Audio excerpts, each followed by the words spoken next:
meter technology project. My name is Val Felder, and I'm the parking coordinator for the City of Lethbridge, as well as this project's project manager. We have a few people in the room here who are going to help us later when we start going to the tables and talking about the different options. I also have my co-worker Philip Bird, he's a parking technician. Philip and I are going to be making a brief presentation, followed by your opportunity to comment on each option. So I'm going to hopefully hand it over to Phil to get us started. Perfect, thanks Val.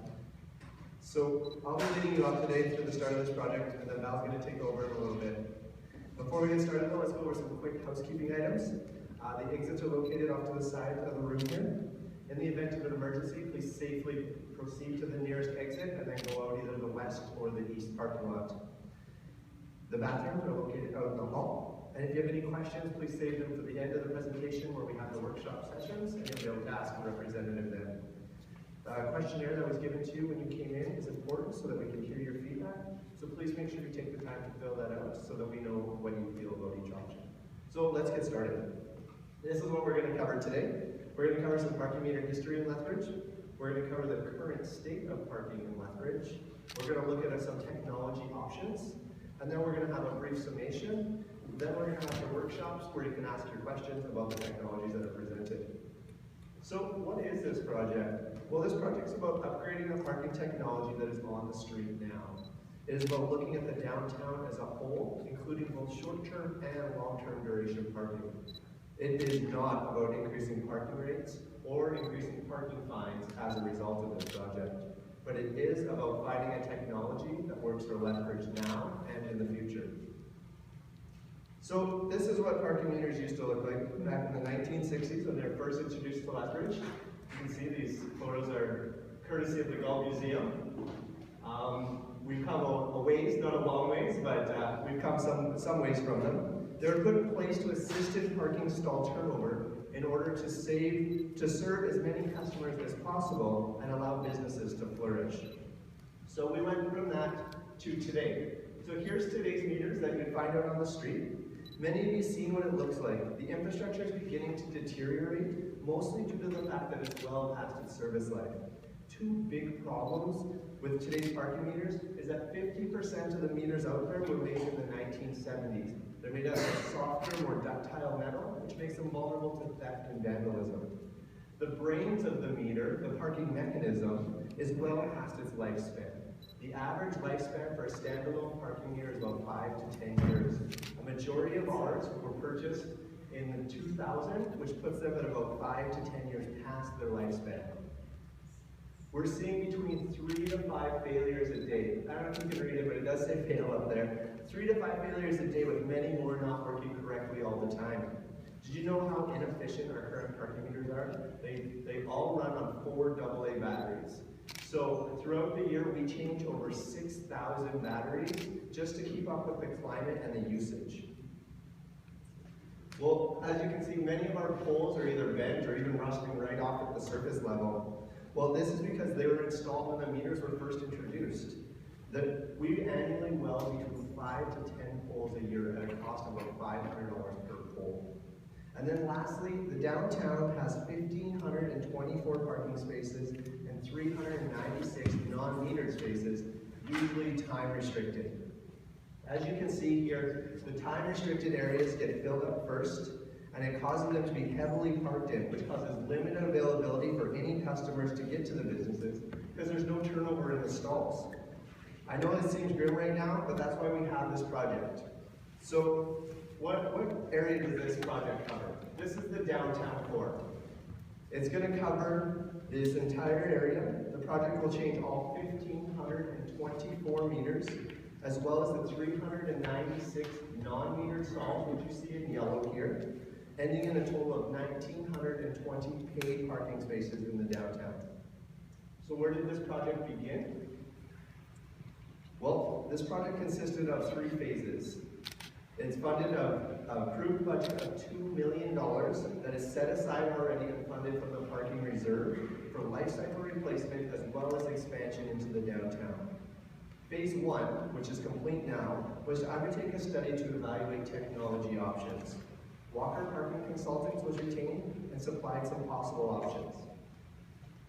Phase 2, where we're at now, is public and stakeholder consultations, which will be followed by a city council presentation and their decision in 2016. Phase 3 is procurement and implementation in 2017, perhaps 2016 if everything goes smoothly. So this is what Walker's report said. Walker's parking consultants, they gave us 3 options for parking meter technologies that they believed would best serve the city, but more importantly, the customer. Option number 1 was a hybrid system of pay-by-plate multi-space machines with single-space smart meters. Option 2 is 100% pay-by-plate multi-space machines. And option 3 is 100% single-space smart meters. Walker recommended option 1, the hybrid system, and Val's going to expand on that system later. So after reviewing Walker's report, a technical committee made up of various city departments developed 3 options, keeping the following questions in mind. Will the new system benefit employees, residents, and customers of the downtown? Will it provide turnover to allow businesses to flourish, as that's why they were installed in the first place? And will it be cost-effective, fiscally responsible, and provide operational benefits? Val's now going to elaborate on all of these options with you. Great, thanks, Phil. So that's what got us where we are today, and how the city came up with the following options for discussion with you.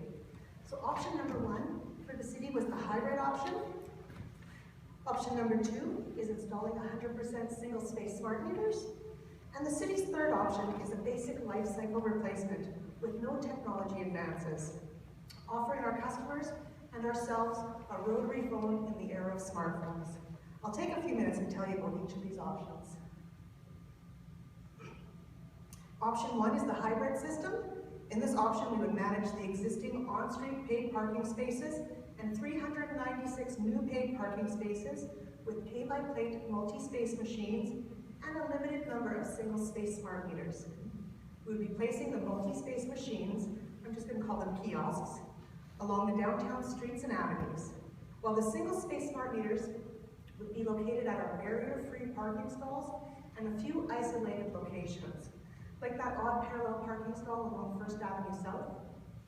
Parking enforcement would mainly be done by vehicle patrol using license plate recognition technology, or LPR for short. So what's a pay-by-plate multi-space machine? It's a kiosk-type pay station used for regulating parking in an urban environment and generally serves between 15 and 20 customers. Customers use their license plate number as a way of telling parking enforcement that their vehicle is recorded as paid. The customer does not have to return to their vehicle with a receipt. One can be printed if they'd like one, and it's a great option for business people seeking reimbursement from their employer, but is not required to avoid ticketing. Using the kiosk, the customer enters their license plate number and the zone number they're in. They indicate how long they'd like to park for, up to the maximum allowable for that zone, pay with either coin or credit card, and walk away. It's that easy. Generally, the kiosks are spaced, so the furthest vehicle would walk between 8 or 9 angled parking stalls, or about 5 parallel parking spaces. The kiosks are robust, designed for the Canadian climate, and are solar powered and feature a rechargeable battery. They accept coin and cash as standard payments. Then there's mobile license plate recognition technology as the main enforcement tool for pay-by-plate parking. A vehicle with a camera mounted on it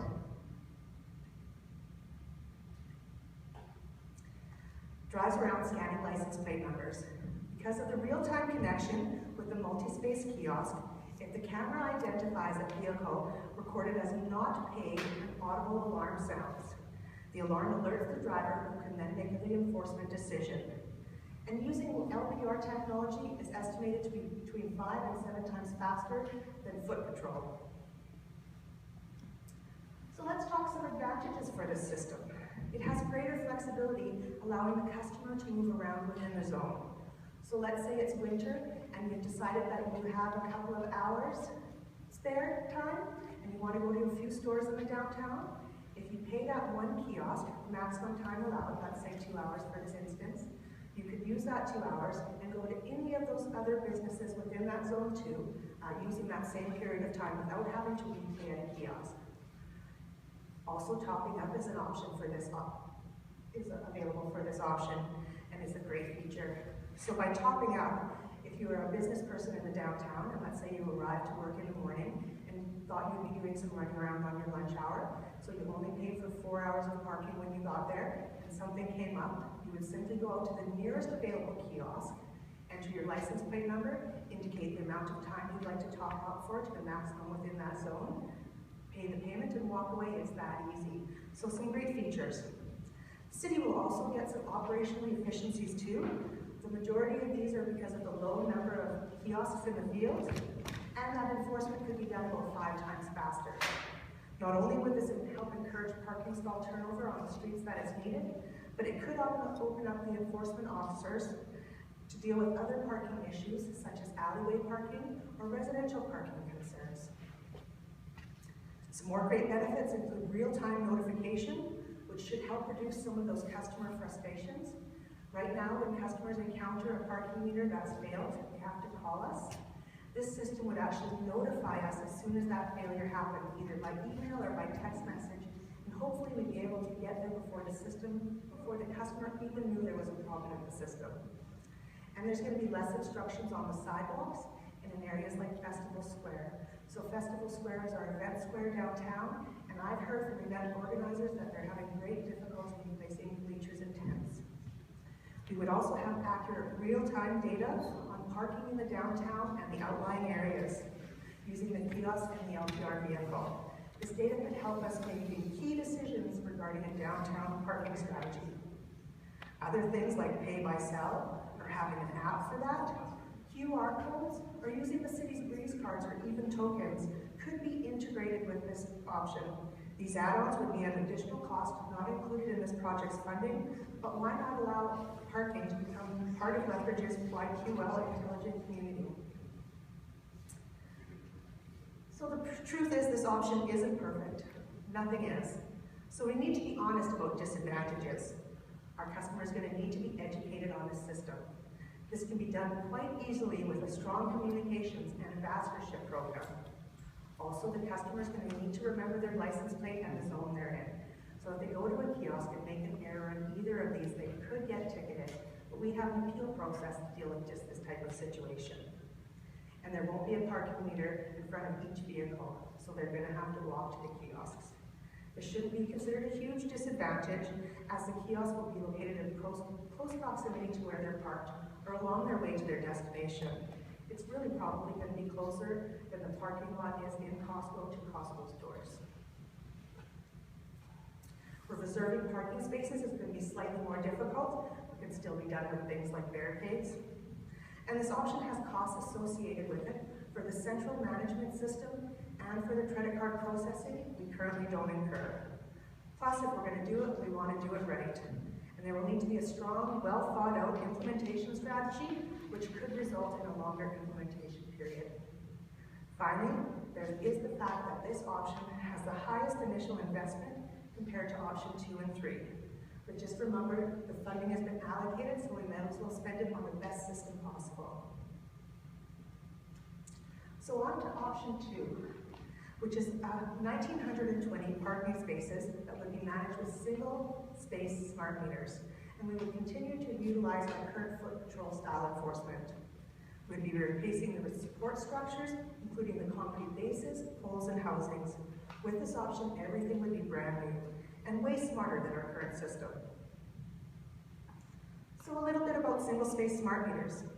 It's also used for regulating parking in urban areas, but unlike the kiosks, these single-space smart meters serve a single vehicle.